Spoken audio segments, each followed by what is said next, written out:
guys, welcome back to Frenemies. I'm Ian. I'm Diego. And we're here for more Noragami Aragoto. So last episode, we ended up with meeting Ebisu, I think, and his other regalias. Yato got a shrine from Hiyori. She made it for him from some stuff from her brother's room. Like wood scraps and I think, yeah. Basically. And I think this is the Ebisu, like the one that we met. I think that's supposed to be one of the gods of fortune. Yeah, I believe so. But then somebody also mentioned that another god is using his name. I mean, it could be something that comes up later. Yeah, so I'm wondering which one this is. I'm assuming it's supposed to be the right one. Maybe there's, I don't know. Maybe he's copying. I have no idea. I have no idea what's going on. Anything else? He tried to buy Yukine from him, even to the point of, I'm fine with, us sharing and him being a Nora. Yeah, I just want it. I just want him. It's kind of strange, considering most gods seem to consider that, appalling. Yeah. But I don't know. Don't know much about Ebisu. We just met him, so yeah. We didn't meet the rest of the gods of fortune as well. The big dude, the Hawaiian guy, or I don't know if he was Hawaiian, but he was like, hey, we're going to have a party back in my place in Hawaii or something like that. Yeah. And then there was the top hat guy, the god of fortune. I really want to know what he is. Like what branch of fortune he is. I just want to see him more. Maybe we'll get that this episode.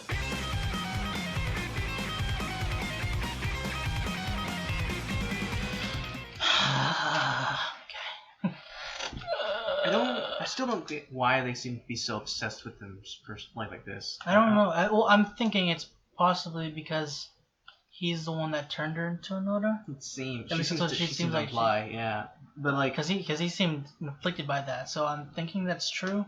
Yeah. But and yeah, the thing with her eyes, about like when they went, freaked me out for a second. I'm not sure if it has to do with like how maybe because she's been a Nora for so long, maybe or just maybe what type of spirit she is, or just anime thing.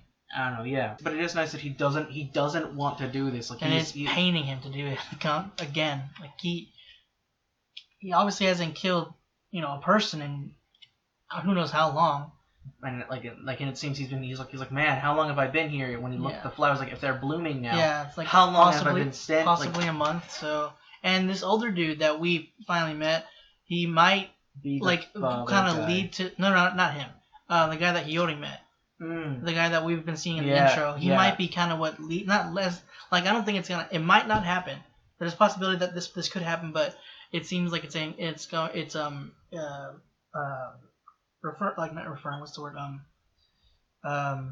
hinting that this dude might be what causes Hiyori to start forgetting about Yato, or at least grow distant from him, and the fact that he's been absent for possibly a month isn't helping that either. But with the added thing that this dude shows up that she might, start getting closer with, becoming friends, and then maybe eventually, because of the fact that Tenjin said, "Do you have a boyfriend yet?" It's kind of might be like a foreshadowing. It's like, hey, maybe they're gonna push for for this to be a relationship kind of a thing. So yeah, so now the dad is apparently someone that Yato was maybe his mentor. Like he was Yato's mentor possibly. Cause he's the one who told him like, hey, you don't need a shrine. Yeah, and it seems that may be why, because of that little like house. Like I wouldn't be surprised if he was put there for a long time. I don't know, because he was like looking at it like he wanted it. I don't know if that was if he was put there. I think he was leading him away from that. No, I meant the house that they're inside right now. I think that's basically where it's like, you don't need a shrine. You have us. Yeah, so you have that or whatever. Yeah. And God, he looked scary at the end. Like when he freaked out, he was like, "I want out of here!" And I was really, God dang it. I figured he wouldn't be able to, but I thought that maybe he'd be overpowered by the wolves after a bit. Like maybe they'd get the better of him after a little bit. But like they did not the beginning, but earlier when that happened. God dang it, that sucked. I didn't think they were gonna kill him, because I mean it's not obviously that wasn't gonna happen right now. Like if he dies, it wouldn't be here. And they want him. It's kind of like this weird obsessive love. But this might just be they might not hold to this promise, but they're saying, do this last thing for us, and then you can go home. Right. Again, this could just be, they're just saying that to him. But it's possible, like, yeah, after this, we're not gonna need him anymore. So like the dad might be different. Nora might still want to be with him, but I don't know if it's actually her dad, but the guy she calls her dad, she's like her father. He's like, yeah, after this we don't really need him anymore, because apparently I don't know if he needed him this the whole time, but he's like, now he's sending him and probably Nora to the Underworld to get a conjure, which I'm assuming that's supposed to be Ebisu or just somebody separate, because I mean they said what's it? Bisha and the other guy, I didn't catch his name, was saying that Ebisu he reincarnates a lot. Yeah. Frequently. And she's like, he does kind of do it a little too frequently. It's kind of weird. And the other dude, the other guy doesn't trust the regalias, but and he doesn't trust him either. But Bisha one's more like, yeah, this is kind of weird that he reincarnates so often. And so yeah, he obviously he goes through this a lot. Like I was wondering like how the heck he covers up the fact that he constantly blights himself by basically mastering phantoms, but it doesn't seem that he does. He's like, I need to take care of this crap. So I'm wondering if he passed on and he's sending Yato to get him. I don't know if do they do something like that often every time? I just kind of assumed that if they reincarnate, they reincarnate around like their area. Yeah, that's what I was thinking that was. So I'm like, why are they sending? I think I don't know. I think the conjurer is probably someone else. Different. Yeah, that's what my initial thought was. Like, okay, they're going to the Underworld to bring back a conjurer, but then like the only reason I was thinking Ebisu was like, okay, well somebody that brings like summons a phantom. Like I guess whenever he makes them basically his puppet, he can summon them afterwards. So I was thinking maybe that's what that was, but maybe it's somebody else. Yeah, I know, but I'm just like, if like, and what, like, why? Like, who? What's the conjurer for? Can they just randomly or not? Can they just of their own will like summon a phantom even if they didn't have them like masked or something? Because he showed up at Ebisu, I'm pretty sure. Like they didn't show his face, and they keep hiding the dude's face. It could be somebody else entirely, but I'm assuming he visited Ebisu. I suppose so. A thing I don't quite understand, I'm not sure if it's going for just because they want to keep this person mysterious, or if he's supposed to be someone that we've seen before or something like that. Because they tend sometimes they do that when it's supposed to be someone you either seen before or someone that is. I getcha. But why do they keep on hiding him so much? Like, they did it with Avatar, so true enough. So it could just be they're wanting to prolong the reveal, just to have like a little more impact, whether or not we know who he is, but just like we keep barely kind of not getting his face. And even if we don't recognize him, it still kind of has an impact, like especially depending on how he actually looks. He could look like terrifying, or he could have like a subtle ominous to him. So ominousness to him. You know what I'm saying? I got you.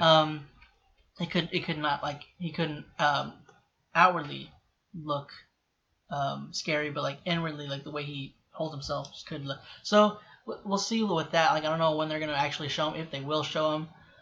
Because again, the manga is still going on. It's not done. Wait, it's not? Yeah, this is done. Like they're not. This is no. I didn't know that the manga. I thought the manga had finished. Yeah, somebody told me that the manga was going. I might be wrong, but I'm pretty sure the manga is still Timothy going. told me that the manga was done by this point. Oh well, it goes on further than this. I'm pretty sure. I got that. Okay. Well, the manga might be done, but it's way further than this. So I'm not sure where this is. This is ending. They could have made a sequel series. I don't think they have. I think someone said that they haven't and that they want them to make one. So I don't think they've made a sequel series yet. Oh, I meant... Oh. Talking about this, the show. Oh, I was talking about the manga, like sequel series to the manga. No, I know. But my point is saying that I don't know where this is ending. Like the season. I don't know where, like, cliffhanger-wise or whatnot. So I don't know if they're going to show him or not. So... And also seemed to be found out, like reminds me of the ones completely forgotten. They just kind of fade away. Yeah, like kind of like I remember in I think it was Percy Jackson.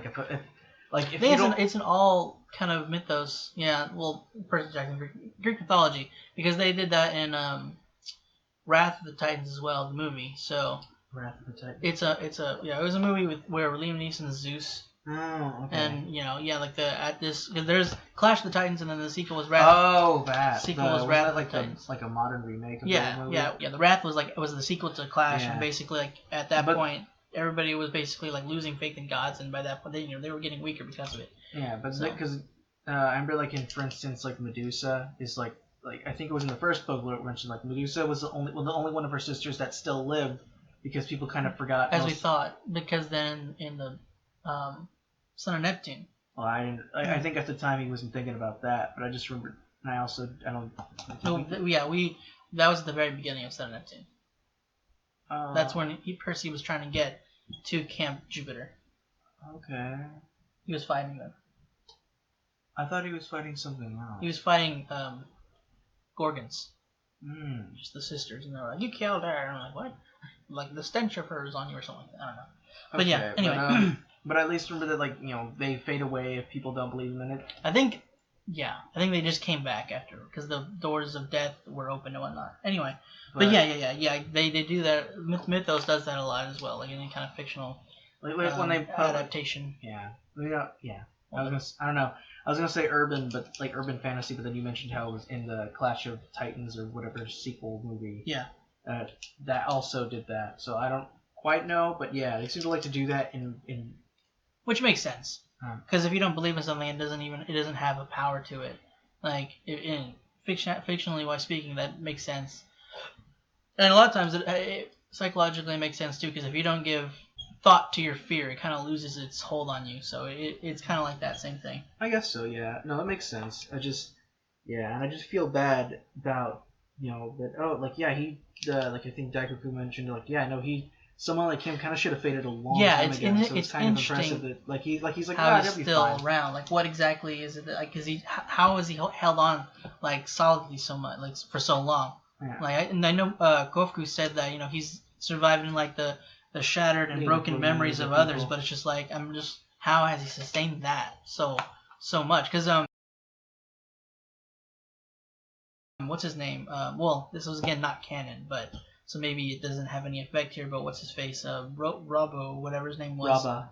I think it was Rabba. He was, he looked screwed up before the Phantom thing. Like he was already falling apart, but he was holding himself together with the Phantom. Oh yeah, like you said, he was fading away. Yeah, so I don't know like how Yato is held together so well. It's very interesting, and I'm wondering if they're gonna go into that because the way they've talked about it, they're just like, yeah, I don't know, he should have been gone. I don't know why he's still around. He's a mystery.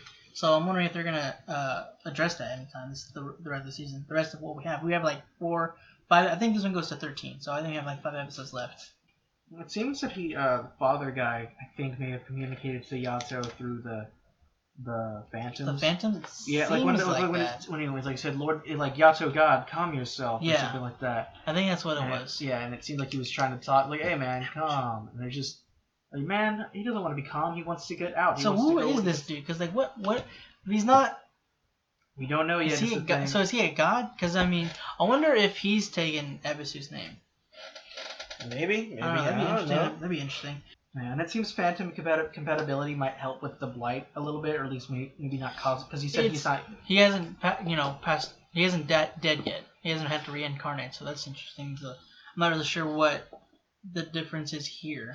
No, but like I feel like it seems like if you're, I don't know how you can be compatible with a Phantom exactly. I don't know. That's really weird. I don't know if they're gonna go into that at all. Because I mean, again, we only have like 5 episodes left. They could.